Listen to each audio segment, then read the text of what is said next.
Let's talk some sports, man. Yes, sir. That's what we're here for, right? Yeah. All right.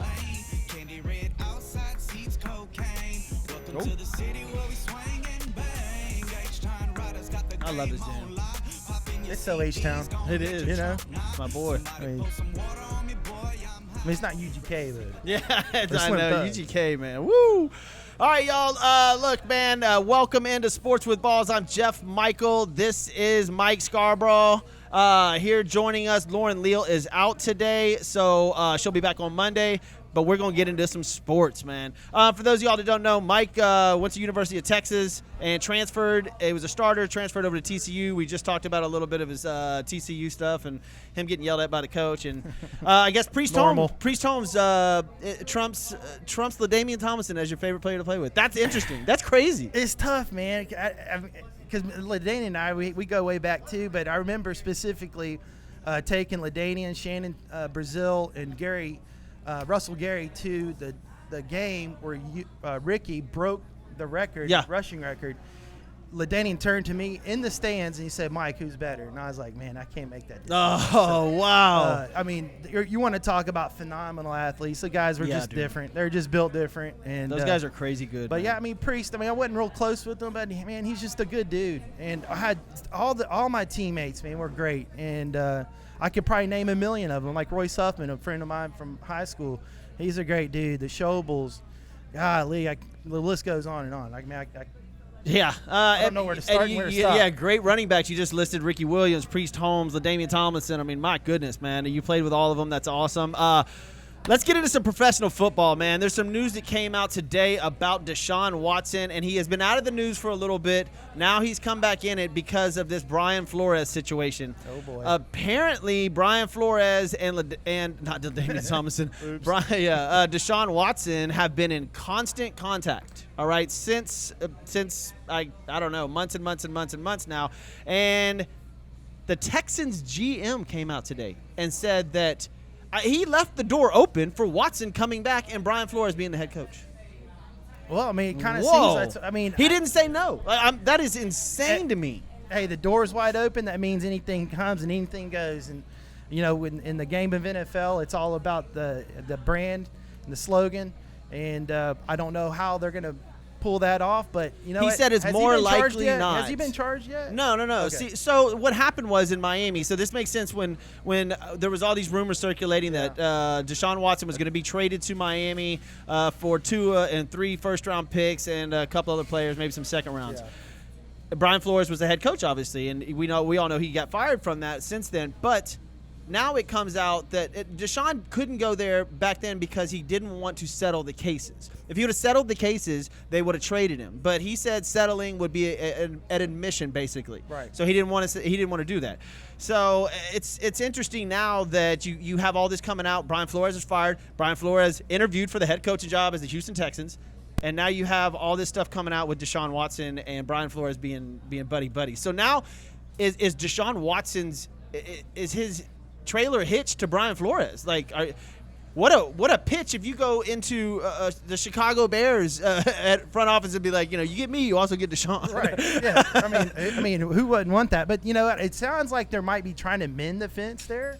I just don't know why you would force a head coach into a franchise that's already falling apart right now. Yep. Just for one player. I know he's a great quarterback.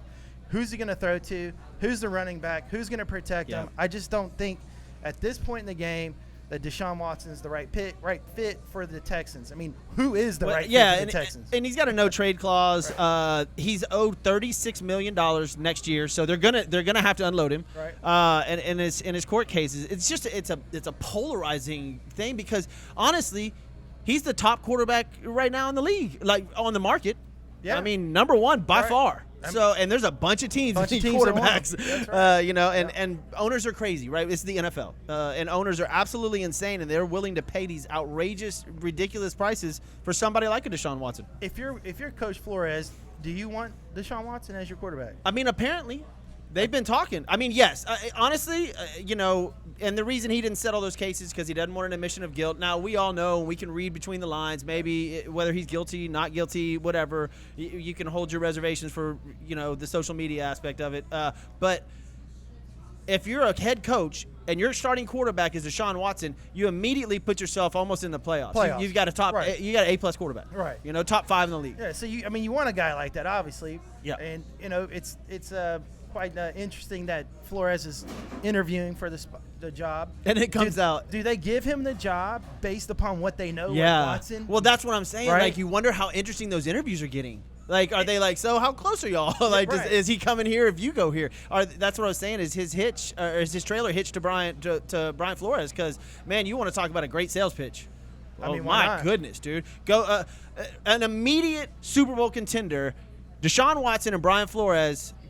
Go to any one of those teams that's opening, and there's a bunch of them. Right, and that's why I'm saying that. Why would he want to come here? Yeah. No offense. I love. Go to Brian Flores, Deshaun Watson. Well, he couldn't go to the Raiders. You got Derek Carr. Chicago would be phenomenal. There's so many options for him that are open. It's unbelievable. Giants. Like, the Giants. Wow. 49ers. Possibly. Garoppolo. Don't you think we might get Garoppolo? I mean, that was a question mark for me. Garoppolo. We're going to talk about him here in a little bit. But, I mean, yeah, you've got to think that his options are wide open right now. And, in fact, Chicago Bears just completed an interview with the general manager, Rand Carthen. I'm so tired of all these interviews and people. It pops up on my phone all day. We interviewed so-and-so. Man, I don't care. Just tell me who you hired. Yeah, right. And especially nobody really cares about the GM. No. Unless it was the Houston Texans that when you're the head coach and the GM. Right. And you're calling the plays. Yeah, so that's a little different story for sure. But, yeah, man, look, as far as being in the media and being on something like this with Deshaun Watson, this is great content. Brian Flores, from the outside looking in, it does look like Brian Flores and Deshaun Watson are hitched. And that is an incredible sales pitch. Well, if they're gonna live by the sword and die by the sword together. It sounds like Denver, woo, good spot. I mean, there's a lot of options right talent there. That's a good place to start. There is a lot of options there. If I'm Deshaun and I'm going into my fourth year, I don't want to go to a team where I don't have some weapons there readily available. Denver's got a ton of them. They got everything you need. So right now, David Coley, the Texans, which let's just count that out. He's not going to go to Jacksonville. Urban Meyer got fired there, and they've already got Trevor Lawrence. They're not going to. The Raiders already have their quarterback. Another incredible place for him to land that would immediately make them Super Bowl contenders is Minnesota. But what do you do with one of the highest paid quarterbacks in Kirk Cousins? I guess you got to eat it. I mean, Kirk Cousins on the downside. Yeah, he definitely is. But, I mean, golly, he's not winning any playoff games. No. And then you've got New York, like you said, the Giants. Joe Judge just got fired there. Matt Nagy got fired in Chicago. And, of course, Brian Flores in Miami, which he wouldn't go there. And then the last team is Denver. Well, what about Pittsburgh? Ben Roethlisberger? Well, yeah, but they're not – I mean, Brian Flores isn't going to Pittsburgh. No, that's right. Okay. So Tomlin's not leaving. So those are your 8 teams: Denver, Miami, Chicago, New York, Minnesota – Las Vegas, Jacksonville, and the Texans. So, Miami and the Texans are already out. I mean, Denver looks really inviting. It does look inviting, but now that I think about it, what about a Las Vegas marriage with that drama? Man, if they could somehow trade – and Derek Carr had an incredible season. Incredible he did season, have a good dude. Season, but I don't know. If you're getting a new head coach, you put Watson in a Vegas uniform. Whoa, woo, get out.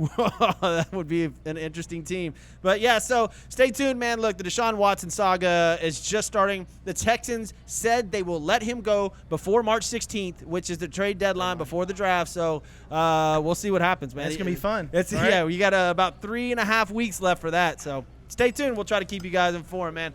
Goes by so quick. much going on in the NFL. All those people last year that were like, never watch the NFL again. I hate the NFL. NFL this. 110 million viewers this weekend. Isn't it up like 24%? Oh, my. Something like that. Wow. Dude, that is ridiculous. Insane, bro.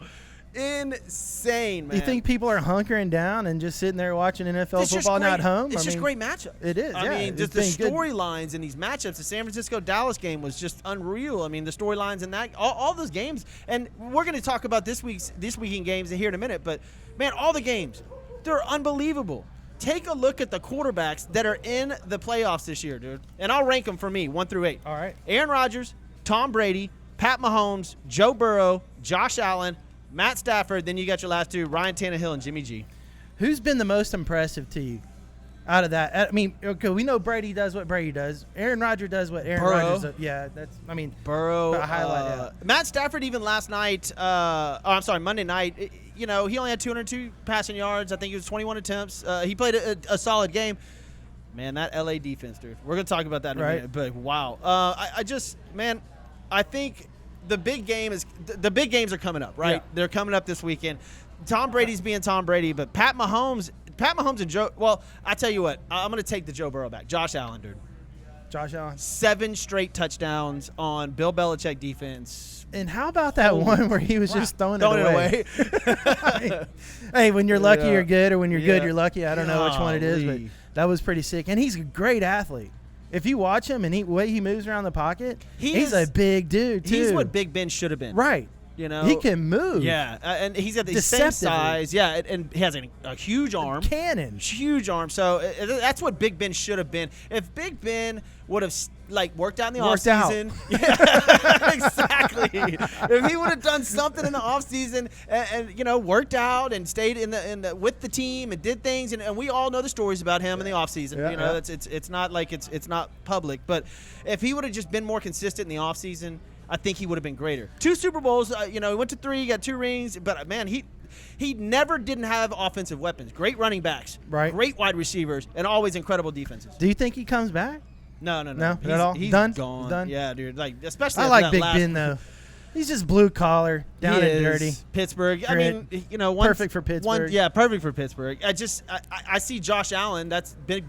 Could have been Josh Allen. Right. Yeah, and Josh Allen looks like he's going to be that type of dude that's going to take care of himself. In the next few years in the NFL, you've got Josh Allen, Mac Jones, Joe Burrow, Pat Mahomes, all going at it. It's the new era. It's awesome. the new era. It's unbelievable. I would not be shocked if they lose this weekend. I wouldn't be shocked if Brady says, I'm done. Good. Yeah, I'm good. Like, this is why not? These kids are good. Yeah, they're real good. These kids are real and good, man. It's a different brand of quarterback. It is. These guys are moving around. They're slinging the rock. They're accurate.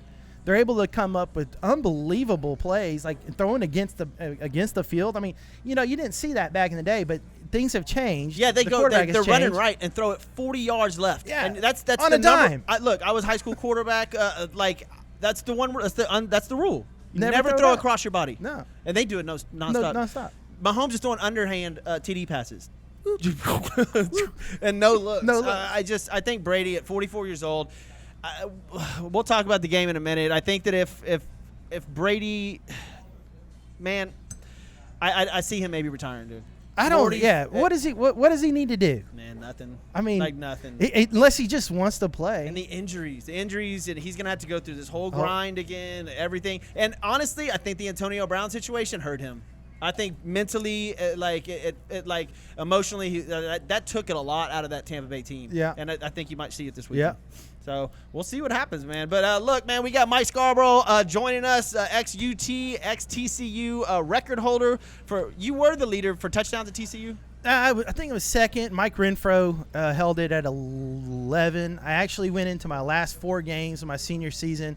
I only needed 2 to tie it, and somehow, some way, I only came up with enough touchdowns to be second in line, and now I think I'm third. I haven't looked at the record books, but I mean they've had some crazy good receivers come out there, way better. And like than me, you said, so. it's different. Yeah, when you played with LT, and there goes 400 of your yards a game. A game. So you run 50, 60 plays. He's getting half of them. For sure. Man, look, we're gonna get into some games this weekend, but before we do that, really quick, did you watch Monday night's game, Arizona Cardinals at the LA Rams? Man, I did, and I kind of almost fell asleep on it, and I was wondering what Kyler Murray was doing, and it doesn't look like his teammates really like him all that much. It was awkward, man. From the middle of the first quarter, you could kind of see things were slipping away, and that's rare. That's real rare. You think, okay, we're going to regroup, but man, they never regrouped. No, they never. Kyler Murray was just running for his life. And his body language you can was see like, and I've heard some things in the past in the season of how he was handling things, whatever, but there was a particular play after he had thrown that pick where they could have come back. They could have mounted a comeback and gotten back in the game. He rolled out. He had Zach Ertz. Zach Ertz was covered, and he tried to force the pass. And you can see Zach Ertz is like, "Why are you throwing it to me, man? Like, yeah, what are you doing?" It doesn't look like his teammates believe in him. I don't know what type of leader he is. I'm sure he's a great guy, but as far as his leadership, he might be just too talented, maybe too cocky. I don't know. I don't know what it is, but he's not. Speaking of leadership, he's not a QB1 that I want to. Yeah, they got worked, man. He was 19 to 34 for 2 picks, only 137 yards. Their leading rusher was Chase Edmonds with 28 yards, man. That's just not going to get it done. You can't win football. So whose fault is it? Because I got some stats here that'll blow you away about Cliff Kingsbury. As in what? Second half coach. He's just terrible, falls off. dude. It's unbelievable. In games 1 through 7. All right, this is 2013 to 21, 8-year span. 7-0, 3-4, 5-2, 3-4, 4-3, 5-2, 3-3-1, 5-2, 7-0. The rest of the year, 1-5, 1-4, 2-4, 2-3, 2-4, 0-5, 2-7, 3-6, 3-5. I mean, the ingredients Whose aren't fault there. is Obviously, this? it's his ultimate because this anybody that knows during halftime is when you make your big time adjustments. Yes, the game is a chess game. And you have offense coordinators, defense coordinators. They're scheming. They're looking at the plays. They know what they're running. They know what they're going to come back with. But it's the team that makes the adjustments at halftime that take control of the game. And that's where it feels and it looks like Kingsbury probably drops the ball. I don't know because I haven't been in the locker room. I don't know any of the players. But the record speaks for itself. We got a guy here, Thomas Hughes, a great friend of mine, said he played against you. He said, I played against Scarborough when I was at Clements. He said, did he play for Dulles? Yeah, Dulles, that's right. So yeah, I guess Thomas Quinlan played against you. That's awesome. I was probably a sophomore when I was playing at Dulles. That was my first varsity season. And another unknown fact probably, and I'm pretty idiotic for doing this, I left Dulles to go to Elkins, which had a JV football team, just to play baseball. We had a great baseball team, but there was my dad had gotten sick, and I wanted to be around the guys I grew up with. I wish I had never left Dulles. We had a great quarterback there, Trey Nelson. He's a friend of mine. That guy could sling the rock, and they ended up throwing the ball, I think, 90% of the time. Thomas says great receiver. Of course. Yeah, I wasn't really a receiver. Well, I don't know what I was in high school. I was kind of I think he was more talking about your college career. Oh, well, Thomas, I appreciate it, man. Which obviously TCU, UT. Man, we were talking before. For those of y'all just joining us, I was asking Mike who's between UT and TCU, who was his favorite player? And for him, it was Priest Holmes. Out of Priest Holmes, Ricky Williams, and LaDainian Tomlinson, Mike went with Priest Holmes. Which, man, look, I don't know what goes on in those locker rooms. It's just a different bond you guys have. It is a different bond, and the reason why I picked Priest is because everybody would say Priest. Tell you the truth, any teammate that's ever played with them. The biggest battles I had was with Brian Westbrook. He ended up being a first-round draft pick for the Detroit Lions. That's the guy I went up against one-on-one since my freshman year at UT. Oh, wow. That's how I got indoctrinated into the NCAA. Man. And Westbrook was a beast. That guy was a beast, yeah, dude. He was good. The first time I went up against a guy, there was 5,000 people in the stands at the practice field at UT. It's off campus, and there was at least 5,000 people there. I go one-on-one. It's the first time I ever went up with him, and he straight up jacked me right in my jaw and about 5 yards behind the line. Welcome to UT. Oh, wow. That's pretty dope, though. Yeah. Man, UT's had some great players go through there, man. Awesome. Thank you guys for paying attention. Share the show if you're on social media. Thank you for all your comments. We'll try to get to them as soon as we can. I'm joined now by Mike Scarborough because Lauren Leal off on vacation. Thank you, Lauren. Yeah, yeah. Sorry, guys. Yeah, you're not as good looking, I guess. Not even close. As Lauren is. But I lost my looks a long time ago, guys. We'll have Rachel here tomorrow night, and then Lauren will be back Monday, guys. So, look, we're going to talk some NFL, some more about this weekend's games, man. And I mentioned it earlier, dude. These quarterbacks. This is unbelievable what's going on this weekend. I told you last weekend, 110 million people watched the NFL. That's crazy. Whoa. Just wild. That is insane. That's 1/3 of the U.S. population. That's basically everybody was watching NFL football. And you've got, and all those people said NFL's dead. Sorry. No. Number one business there is, man. Yeah. Quarterbacks left in the playoffs. I ranked them for me. Aaron Rodgers, Tom Brady, Pat Mahomes, 1, 2, 3. Joe Burrow at 4. Then I got Josh Allen, Matt Stafford, and then Ryan Tannehill and Jimmy G at the bottom. But, what would your ranking be? Well, I wrote these out, and I have to go with Brady just because he has 6, right? Rodgers is my second. I think he's the most pure passer. The guy is ridiculous in the pocket as well. Yep. Burrow has really got my attention. Yeah, I think he got everybody's, man. Kevin play. just said on our feed right here, he's like he's a fan now. He was a Cowboys fan, but he went to LSU, and obviously Burrow to Chase, both them ex-LSU players. That combo right there is lethal, bro. Yeah, lethal. he's got some weapons over there. Mahomes would be my fourth. Josh Allen, Stafford, Tannehill, Pat Mahomes is your fourth. That's how good these playoffs are. The guy that's been to 2 straight Super Bowls and is favored to go to his third is your 4th best quarterback in these playoffs. And he scored 21 points in 11 minutes in the last 11 minutes of the fourth quarter. Yeah, I don't know. Call me crazy. He's my third. I just flipped. I mean, I got Aaron Rodgers, Brady, and then I got Pat Mahomes, then Joe Burrow. You have Burrow and then Mahomes. There's something about those Bengals. I don't know what it is. I can't put my finger on it. And they've got something going right now. They really do. Let's get into that game. Look, the Bengals and Titans. That's the first one up on the docket. This is going to be an interesting game, man. You've got all kinds of storylines going into this. Cincinnati Bengals, like you just said, it seems like they're on one of those dream runs. It seems like they got confidence. They got swagger. Everything's hitting right now. They got to keep that momentum, and sometimes momentum can shift fairly quickly. Some guy can go get in trouble at night or whatever, something stupid. You never know what it is, and that's what I think will slow these guys down if something like that in fact happens. But you see what won the Cleveland Browns defensive line, McKinney? He's walking around naked in the street of Cleveland the other day, and last night got arrested, naked, tried to beat up a cop. That's what I'm talking about. Yeah, he wasn't sober. I guarantee you that. But yeah, anything like that can happen. He was on that. So. And that's why I forgot who made a post today. Somebody made a post for all the NFL players. Like, look, if you're out, get a driver, do this, because these players that get off season, right when you get off, and this, they go haywire. It's like a free for all because they've been practicing and working for so long and so hard, right? And they haven't been drinking. Couple of drinks and you're lit. Boom. You are lit. They have no body fat. Hey, don't be doing that up in Denver, boys, because only one. It only takes one up there. Denver's crazy. No, that's what just stay your ass at home, stay your ass in the hotel, get ready to play ball. This is the only time you get. Today's the only day you got. This week is the only game you got. It might be your last game. So, dude, just stay home. Stay and do the right thing. I've never. It always happens in the playoffs. Some knucklehead is going to do something. And it's usually a Dallas Cowboy. Well, they can't make it to the playoffs. That's their problem. They made it. They just got word. We're not doing Cowboys talk today. Sorry, guys. Bengals at the Titans. Bad news for Cincinnati. Injury. Nope. Derrick Henry did contact drills and is back. Man. And he's got fresh legs. Oh, dude. He in 8 games, he had 1,000 yards rushing, 10 touchdowns. He was going to shatter the rushing record. Shatter it. And I don't know, man. Tennessee has a top 3 defensive line, so as far as rushing is concerned. So Joe Mixon might not be a factor. He might not be a factor in this game. This might be Burrow trying to beat Tennessee, and Tennessee's good at home, man. They are good at home. Tough team. Here's the deal with Derrick.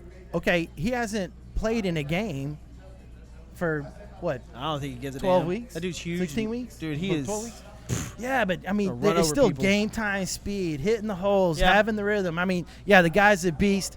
It's going to be an interesting game. I don't have much faith in Tannehill taking control of the game, but Burrow, if they shut down Mixon, mark my word, watch the tight end. Watch how the tight end, how he utilizes the tight end, because anytime you can utilize a tight end in a game like that, it opens everything else, and you got that receiver, the rookie receiver Chase, who's just a beast, and he's got his secondary guys. So watch that, watch the tight end. Always watch the tight end position because, to me, that's the most integral position on the offense for moving the ball. The line's only 3.5. They look for this to be a close game. Wow. And, look, the Titans, man – all these games are great this weekend. I think I don't even know if there's going to be. There was a couple of blowouts this past weekend, obviously. There's going to be no blowouts. There's going to be an upset, right? There's 4 games. Absolutely. One of them is going to be an upset. Sure. Is this going to be the game?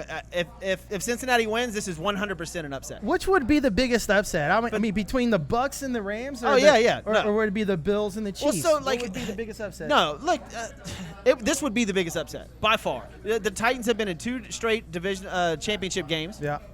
Conference championship games. They barely lost last year trying to go to the Super Bowl. Going up against the Bengals, who haven't been in the playoffs in 30 years. Yeah, they haven't been in the playoffs in 30 years. I give the edge to Tennessee. Now, look, nobody's going to be mad at Burrow and the Bengals if they lose this game. No. So they're playing with house money. Right. Nobody's going to be They got upset. nothing to lose. Yeah, so they're going to go out there and give it all. But if Derrick Henry has over 100 yards, this game might be over. There's more pressure on the Titans to perform than the Bengals. They're out there loose playing for fun. Yeah. Thomas says if Burrow doesn't beat the Titans, it's because he was out-coached. Kevin Athey says 34-30 Bengals. And look, I can't go either way with this. Like, if the Bengals win, I'm happy for them. I just think Tennessee's experience, Derrick Henry being back, and Ryan Tannehill's been in this situation. Burrow, though, man, he's off to after that knee last year when he got sacked in the end zone, went down and went out for the year, he's made an incredible comeback. This kid is special. I'm telling you, watch out. He's his arm, the way he can fit it into certain spaces, small spaces, is phenomenal. I mean, and of course, Jamar Chase and Tyler Boyd's been on fire lately. Yeah. Don't give me that. Look, I'm sorry, Raiders fans. I don't want to hear about that whistle blowing. It was like half a second before he caught the ball. Dude. Get over it. Yeah. You got to let that one go. Letter of the law, if the whistle blows and it's a dead ball. But right. Come on, dude. Come on. Y'all weren't winning that game. No, anyways. y'all weren't coming on. Y'all weren't even moving the ball. Yeah, I think Joe Burrow will have to have 400. Jamar Chase 2 touchdowns. They're gonna have to really put it on. But that Tennessee defense is really, really, really good. And you know what? Here's where maybe, in my opinion, it comes down to your head coach, because everybody talks about Vrabel. Yep. And Vrabel, they say his mind, the way he coaches, the way he understands the game when he is playing and coaching, is just unparalleled. He's got that it factor, so to speak. So yeah, this will be his chance to prove that. Everybody wrote the Titans off in Week 8. Right. Derrick Henry went out. We're done. They're 12-5. Boom. Your best player. Yeah. 12-5. Yeah. Now, granted, they played the Texans. Do you think twice, they would have been better than 12-5 with Henry? Oh, dude, he was on pace to smash the rushing record. He was going to kill it. Like, that was a devastating injury. And speaking of injuries nowadays, I mean, nobody ever says season ending anymore. These kids come back in 6 to 8 weeks from Achilles, ACLs, MCLs. It's insane what medicine can do for players now. The technology they have, those chambers, the hyperbaric whatever chamber. Someone can correct me on it. Hyperbaric chamber. Then there's another one. They got the Cairo. It's like the cold freeze, whatever. But there's another one that they're not letting anybody know, because I think the guys that have it don't want other teams to know what it is. Probably. But these guys are coming back. But you know what? The athlete today compared to 10 years ago, 15 years ago, it's a totally different beast. Yeah. Totally different beast. Technology has been a big differentiator in that, and the things that these guys are putting in their bodies that are legal. Yeah. And illegal. Well, yeah, that too. I didn't want to go there. It's funny to watch, like, guys watch guys get off of when they get off the field and they go into a booth or something. Man, they're like, it's like, wow, were y'all tested? Speaking of, I think OBJ got tested today for PEDs, which is pretty funny. And people are like, oh, because he's playing well. So damn good. I think it's random, but OBJ's been playing very well. But next game up on the docket, 49ers at the Packers. This is the game that everybody's waiting to watch, I think, or at least for my money. This is the game with the guy that has the most to lose. Look, we're not going to be mad at Josh Allen loses. We wouldn't be mad at Pat Mahomes loses. He's been to 2 straight. You're not going to be mad at Stafford. He got over the hump, won his first playoff. Yeah. You're not going to be mad at Brady. He's already been to 7 or won 7. The one person you will be upset if he loses, Aaron Rodgers. Aaron Rodgers. Absolutely. I don't see 49ers beating him. Came out today. Jimmy G has a hurt shoulder and thumb. And he also has that lingering ankle. So, I mean, yeah, Rodgers looks fresh. He looks good. They're the healthiest they've been all year. So, perfect timing. Yeah, I mean, this is when you want it. The line's only 6, and I have Rodgers beating the shit out of the 49ers, man. I think the 49ers played their ass off in Dallas, and that took it out of them. And they, right now, that was their Super Bowl. You could say that. And Dabo Sweeney or Dabo, what's it, Samuel? What's his name? Debo Samuel. Debo Samuel. I mean, that's their ultimate weapon. That's what they have. I think that guy will still be able to ball out, but you can't hitch your trailer to just one guy on offense. So Jimmy G's hurt like that, and can't get the ball down the field. Look, Aaron Rodgers' defense is gassed. Rodgers is good for 20. Rodgers is good for 28, 35 points this game. Yeah. So I don't know if San Francisco with their offense and with Jimmy G can hold up to that. I don't think so. 6 points is generous. Yeah, and then I mean, depending on, I'm betting on that one. yeah, for sure. I'm broke. I'm taking taking the pack. Man, we'll move on real quick. Another high-flying game everybody's going to want to watch. This is on Sunday. Rams at the Bucks after we just saw the Rams dismantle the Arizona Cardinals. This game will be fun. Well, what do you think? What is your take on this game? This is the one that I want to see. I'm probably going to watch from the start to finish, and I haven't finished an entire football game this year. But this one I do want to see because, Brady could be his last game. And with the Rams coming to town, I really like to see that matchup. That's going to be an unbelievable matchup. You're talking about old school guys going toe-to-toe. Matt Stafford getting his opportunity to take down take down Brady. The goat. I mean, what a we great say last story. year, and I'm with you. I think if Brady gets beat, but man, 5,316 yards and 43 TDs. He may not retire. I mean, golly, dude. Half of that's a good season. What would be the team he could go to if he wanted to leave Dallas. Tampa? Man, Dallas would love that, I guess. Yeah. I don't know. He might need a stronger arm. I mean, look, Brady's 44. Look, he's still doing it. If he comes back again at 45, I'm going to be like, you have got to be kidding me. What? Man. Yeah, what is that guy eating? Yeah. I mean, look. I know he sleeps a lot. I think it shuts down at 8. 5,300 yards and 43 touchdowns. That's just ridiculous. 44 years. I'm 44. I'm 45. God damn. I can hardly get out of bed. He's throwing 5,000 yards and 43 touchdowns in the NFL, dude. Like I'm like, man, my arthritis is hurting in my foot. Like I get sore from watching too much football. Our producer Jason's like, yep. Golly. Yeah, he's 38 and he's hurting. 38, man, it's too young. Get on to some of that collagen or something. Yeah, man. Yeah, I mean, Brady's got some sort of special potion that we don't have, but he's phenomenal. He's got that witch doctor they're talking about. Yeah, I mean, here's my problem with Tampa Bay is that they're hurt and gassed. Gassed. And there's only so much gas they can run off right now. And they beat up on a bad Philly team that really shouldn't have been in the playoffs. They had no business there. And the Rams defense is they're unreal. Whoa, dude. Can you believe how big Von Miller, I've been watching him play since college. I did not realize how big of a guy that is. And he can move like a gazelle. Future Hall of Famer, just a beast. And when him and Aaron Donald are on the field, you have about a second and a half to throw the football. And then in the backside, you've got Jalen Ramsey. Yeah, just locked down. I think if Godwin was healthy, they'd have a little bit more of a chance. But, I mean, this should be an interesting matchup for maybe the first quarter or two. And honestly, I think the only way that Tampa Bay stays in this game is if Stafford has one of those games, where he's off. And he can. And throughout his career, he has those notorious games. for those. Yeah, that's his MO. Throw 2 or 3 picks. So that those things happen. The ugly side and that would be the Brady luck.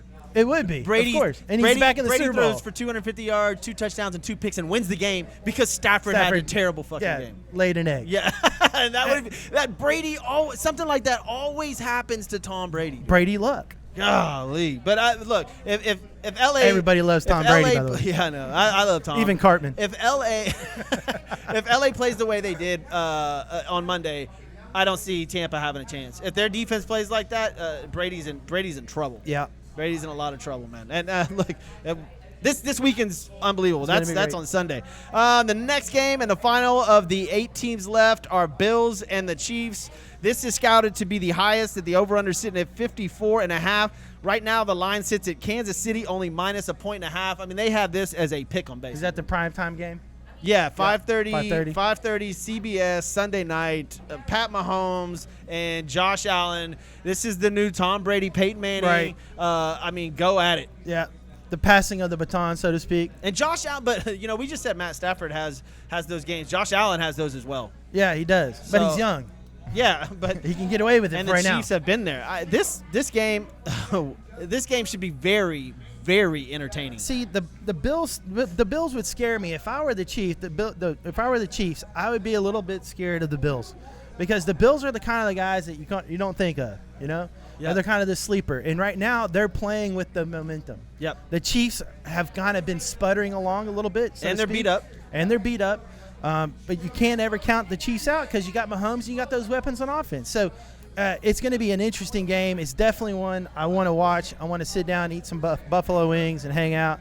and do whatever because that's going to be entertaining. All these games. It's going to be great. I mean, the quarterback play, just in general, is going to be so much fun to watch. If you're the type of guy that likes to watch how the plays are run and what they're doing schematically, that's how I watch the game. It's really hard for me to watch the game with people because they don't understand what I'm saying. Yeah, what you're thinking. Right. You're just like, oh, why do you do that? And they're like, what do you mean? There was a guy wide open on the flat. No, I like to watch how the quarterbacks are reading the field, how the receivers are doing their thing, the tight ends, all that. So it's going to be fun for me to watch in that aspect. I'll probably watch by myself because nobody wants to watch football with me.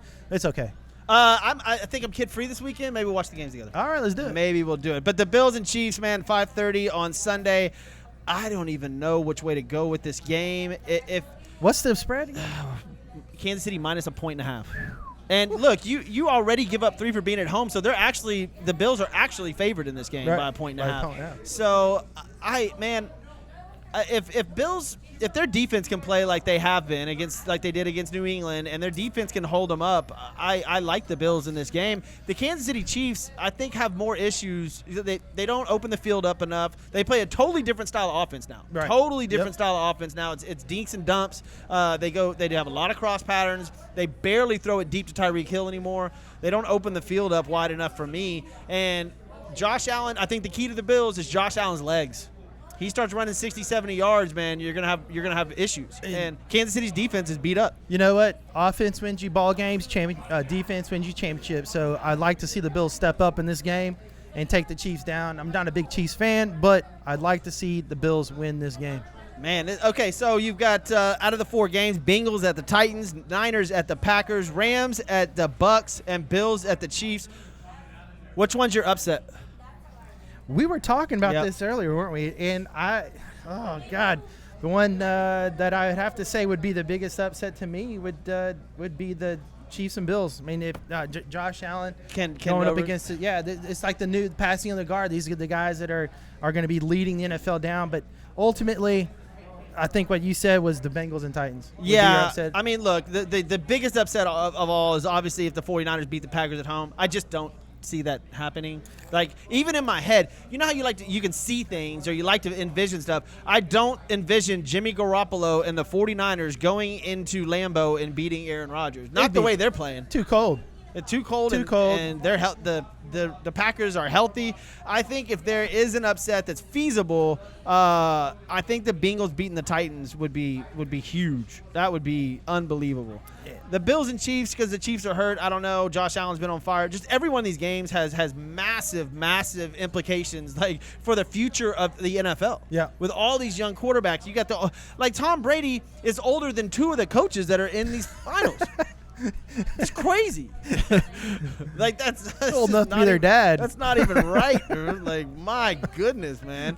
Man. But anyways, y'all, welcome into Sports with Balls. If y'all are just now tuning in, we're sitting here talking with Mike Scarborough of UT and TCU. Graduated TCU though, right? Yeah, a little TCU, UT. I'm a mix. I'm a mutt, so to speak, whatever you want to call it. But had fun at both places. Yeah, man. You played with incredible players. Dude. I did. I'm starting to think of other guys. I mean, you've mentioned 4 of them: Westbrook, Priest Holmes, LaDainian Tomlinson, Ricky Williams. Like, my goodness. Tony Bracken, Stoney Clark. I mean, we had a packed team. At UT, we had a really good team. We had Patrick Fitzgerald, who was a Playboy All-American back in the day. Yeah. Golly, how many Hall of Famers have you played with? I need to. Well, that's an interesting. As far question. as offense, you just named 4. Well, Pat Fitzgerald was the tight end. He's not a Hall of Famer though. Oh, okay. But he was an All-American. Now, I mean, you asked me my favorite. We've talked. We've gone back and forth with this, but man, I tell you what. Anytime you play with a group of guys and you go through the blood, sweat, and tears that you go through, especially 2 days, they're all your favorite. Yeah, sure. You know, I probably wasn't their favorite, but those guys don't know it. But all the guys I play with, I love them dearly. I miss a lot of them. Some of the guys are, struggling right now with some of the things that we've incurred from traumatic brain injury and things like that. So there's some guys out there struggling, and I hope they find their way. Yeah, we were just talking about that a minute ago with the CTE and about the defensive lineman. Now, I don't know if it was alcohol, whatever, and I hope he gets help for whatever it is. But you recently you've had some issues too and went through something. Yes, absolutely, I did. I've had traumatic brain injury. That's why I had to technically retire from the NFL. I wasn't really a big player in the NFL, but I had a doctor that would not sign off on concussions. And the reason for it was because my brain was pretty jacked up. And not knowing it at 22, didn't think anything of it, being bulletproof. I went through my life dealing with ADD and things of that nature. Went through some recovery from alcoholism and things like that. I've made a full recovery in that department. But the one thing that was always missing, there's one little missing piece, and this is the TBI. And there's really no treatments out there. And I stumbled upon a place down in Canyon Lake called Windmill Wellness Ranch. All right. And they do a treatment called ITMS, which is individualized transcranial magnetic stimulation. Whoa. And I tell you what, it has changed my perception of life. It's helped me so much as far as mental clarity and things like that. I'm not perfect by any stretch of the imagination, but the guys that are going and getting treatment there, we've got people from the military. Seeing good results. Absolutely. And I'm not saying this is something that you should go dive into, but it is a therapeutic. What's it called again? ITMS. It's individualized transcranial magnetic stimulation. Is this for CTE? It's for CTE and some other concussions depression, or whatever. Anxiety. Basically, it's your brain waves are all messed up, and they have this contraption. They have a place here in Houston that's doing it too. I don't know the name of it, but it's something that a couple of guys in the NFLPA are actively trying to introduce to the NFL, but the NFL doesn't want to touch it. Hopefully they will. I mean, if it has all the upsides, you know, and I understand the NFL. And look, like we see the vicious hits. We just saw one on Monday night, you know, with the Kansas City Chiefs defensive back who got immediately carted off, went to the hospital. But they've changed the helmets. They've implemented the kickoff rules where, you know, they're trying to limit these, you know, the helmet-to-helmet hits and stuff like that. And something like that is very interesting for after effects of football and stuff like that. Because we all know, like, the average age of a football player that's played in the league 4 to 5 years, like 65 years old. I think it's lower than that. It's crazy. Like, you know, they die by the time they're 65, and just a lot of issues. So that's awesome that you discovered that, man. And so hopefully we can we get the NFL to give these guys treatment after the NFL. Right. And like you said, military too. Military guys are seeing massive results with the ITMS. And so the good news is that football is going to continue. And how we can take care of our bodies, take care of our brains, take care of our heads, whatever you want to call it. You know, you're never going to be able to stop from getting a brain injury playing football. It's just not going to happen. 27 car wrecks a day. But we do need to find alternative ways to treat our brain like we treat our body when we're training. So mental health is a big thing. Yeah, that's on the forefront now, right, for sure. Right, and people shouldn't be afraid to talk about it because there is a stigma behind it. Yep. There's a lot of things that are happening in our news with former athletes. They're doing crazy things, and it's causing massive problems in the family unit. Yep. Things like that. So the Antonio Brown situation. You know, a lot of people, you know, are relating that back to the Vontaze Burfict hit, you know, on him, and they say it ever since then he's never been the same. Now, I don't know if that's true, if there's truth to it. Now, you find out later on when he retires from football, and hopefully that treatment that you're talking about will help them, you know, when they get off the field and stuff like that. Because, you know, you played, you're putting all kinds of weird stuff in your body, you're going out there, you're getting a bunch of car wrecks every day, and then, you know, you think everything's all right, but everything's jogged up, right? So hopefully, man, I'm glad it helped you. I'm glad it helped you. It's not really helped me, it's helped other guys that have played ball too. Are they coming for you? No, I hope not. You said before those days are over. Yeah, you got some folks after you. I've repented. I've admitted most of the bridges that I've needed to. This is Mike Scarborough joining us. Yeah, AA meeting. Hi, my name's Mark. Just kidding. Man. But look, man, back to a little bit of. We'll get off the NFL just for a minute. But what was that stuff called again? The treatment? ITMS. So there's ITMS, there's TMS, and there's also DTMS. So just look it up if you have it. If you want to get a hold of me, Jeff can get a hold of me. We can talk about it. Yeah, but this is something that hit us up on Sports with Balls. It works. It's just part of the process of healing your brain. So shortstop Carlos Correa, he'll have plenty of money for this if he ever needs it. He has now hired Scott Boras, who we all know, one of the most incredible agents in sports. He just got Corey Seager $325 million to join the Texas Rangers, right? So if Corey Seager for the Rangers gets $325, what's Carlos getting? Because I know what his asking price was $350 to $360. I mean, who's gonna give him that? Number one, does he deserve it? Maybe so. I don't even think Corey Seager deserves $325 million. No. I mean, if you put them side by side. I mean, I think I would go with Corey Seager just because he doesn't have the injury to his back. And I think that's what's holding Correa back with this big price tag. I think if he went for a 5-year deal, he would get that 5-year deal at the price tag he wants, but he wants probably. the 10. Yeah, So- and I think that was the issue with him and the Astros is that, he wants long-term, Astros wanted short-term, which is, I think, a smart move for the Astros. I really do, because you've got a lot of players coming up in that organization that are going to want a lot of money. Man, they just signed a ton of guys from the Dominican. So, you can't just unload all your pocketbook on Carlos Correa. 4 months into the season, he's got a back injury or a wrist injury, and then you're like, man, because, look, you've got 2, maybe 3 MVPs still on that roster that are going to want extensions and to get paid. Right. So Houston's got a lot. I highly doubt Carlos Correa will stay an Astro. It doesn't bother me as an Astros fan, but he was incredible when he was here. Great, awesome. But my feelings won't be hurt. I will miss Los. Okay, because when we saw the transformation from Carlos to Los, and I think we all know what you're talking about. If you don't know your facts, then you need to, you know what. But Jason works for the Astros. He wouldn't even be upset. I'm gonna miss him because you know what he was a guy in the on the field and in the dugout or the clubhouse him and Altuve that kept the glue. They're kind of the glue of the team. Look, and I've had arguments with people about this before about the Houston Astros, and that Altuve is the leader of that team. Right. Like, he's been here for He's the the 3 100-loss seasons, man. Like, he had been there. He is the heartbeat of that organization. It's going to be sad to see Altuve and Correa split up. But, man, you've got Bregman, Alvarez. That whole lineup, top to bottom, is still fantastic. Right. I don't think we're going to miss him if he leaves, but it's going to be hard to watch him leave. Yeah, everybody thought, Springer's leaving. The Astros are done. No. What'd they do? Boom. They went to the World Series. Right. So, nobody And missed where did nobody he go? missed George Springer 3 months into the season, No, trust me. we And he forgot was about hurt him. in Toronto. Right. He didn't even play. Yeah, he didn't even He didn't play half the season. Right. So, anyways, they know what they're doing. But on a bigger note with the MLB, they've actually come closer to an agreement here pretty soon. We're going to know this next week. They've sent a second, basically, letter. And looks like they might have an agreement coming up pretty soon in the next 3 to 4 weeks, which would be great. So we could not go into the pitchers and catchers reporting and them not have an agreement, because that'll suck. Yeah, then we're just gonna have a season that's like everything. They're gonna make an excuse, but no. I after whatever this agreement is, I don't see any 10-year contracts coming out of this bargaining agreement. I just don't. Yeah, and that's. I thought Correa would have done this before.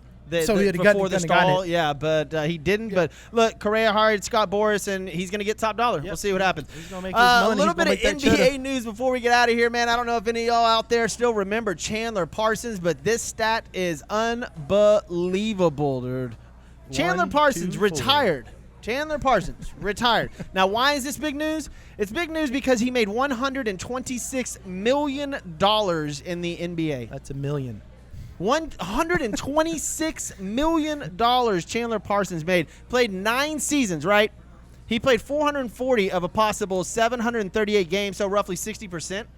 At 31 years old, he retires, right? So basically, Chandler Parsons made $126 million in 4.5 seasons in the NBA. That's not including endorsements, and he retires at age 31. That's crazy. Hey, that guy was fun to watch. The Bobby Bonilla of basketball. Right. He's going to get paid when he's 55 years old. It's still the best contract ever. Bobby Bonilla. Yeah, there's some contracts out there that in baseball that even those billion-dollar contracts, Bobby Bonilla is still getting paid when theirs run out. Still getting that check, and he's fully vetted. So he still gets that big unbelievable, man. Too. But hey, before we get out of here, you shared a story with us earlier, which I thought was the best one ever. You were sitting with LaDainian Tomlinson. Oh, yeah. You're sitting with LaDainian Tomlinson while Ricky Williams broke the rushing record. That's right. And he looked at you and said what? It was right when Ricky ran that touchdown. Wayne McGarity was blocking for him. My buddy Brian White went in there, scored the touchdown, broke the record, big celebration. We were in the nosebleeds up in the student section, and had brought a couple teammates with me, LaDainian, Gary Russell, Shannon Brazil, and one of LaDainian's cousins too. Forgot his name. He was funny as heck though. But we were sitting there in the stands, and LaDainian just turned to me and said, "Hey man, who's better?" And I was like, "I honestly between him and Ricky." And and I said, honestly, I can't tell you. I can't even give you wow, the answer. But if you were to ask me who I would pick between as a teammate right now. Yeah, and this is going to be tough because people are going to look at me cross-eyed. But Ricky. LaDainian Tomlinson was a beast, okay? That offense was completely geared for LaDainian in college, and obviously what he did in the pros has nothing to do with what he did in college. And I'm just talking specific about college. But if I was going to get a running back, I'm going with Ricky. That guy was just built different. Yeah, his muscles, everything. This guy, he literally felt like a brick wall. We used to jack around before practice. It was sad to see what happened to him, man. It really was. And I'm not saying it's bad. Ricky might be happy as hell right now, living the Willie Nelson lifestyle. I have no idea. But yeah. as a fan of sports, watching Ricky not compete at that level was just sad. It was almost like losing another Bo Jackson. You know, it's like, right. And he was sort of like Bo. He had that special gift. He did. Was like, wow. He's doing what he wants to do, and he's living the life that he wanted to live right now. He's doing some great things for the guys now that are currently playing and the guys that are going to be playing after this generation. But he took a stand. Yeah. He took a stand when when it wasn't popular. These guys are using therapeutics that come from certain plants, and I'm not going to say, but why is it okay for these guys to be doped up on opiates because of prescription, but you can't do marijuana? Yeah. I'm not for or against. It's a non-thing to me. Yeah. If you're a smoker, cool. If you're not, cool. It's one of those things that just doesn't bother me. I literally think nothing about it. Like, if you light up a J in front of me, I'm not like, oh, or if you don't, like, I just really don't care one way or the other. It doesn't offend me, and certainly, doesn't. It is what it is. Like, this is what I always tell people: is if you want to know what it's like to be a running back in college or in the NFL, just get in 20 car crashes in the same day, going 20 miles an hour, because that's basically what they feel like after a game. Yeah. So how these guys recuperate, I think it should be none of our business as long as they're doing it on the up and up. Man. And he's taking that stand, and congratulations, Ricky. Yeah, definitely. Mike, unbelievable, man. Thank you for coming on, man. This was awesome. A blast. I definitely want to have you back on, man. It's been 2019, man. Probably the first one of the first. I know we at least the first 10 shows. It was a year and a half ago, a little bit more. Yeah, that you were on. Yeah, we were at I forgot where that studio. Lucky's Pub. Lucky's Pub. That's right. Man. But man, thank you for coming on, man. Thank all you guys for watching. Download the show. Take it to where on our podcast. It'll be up tonight, man, and we will see you guys next time.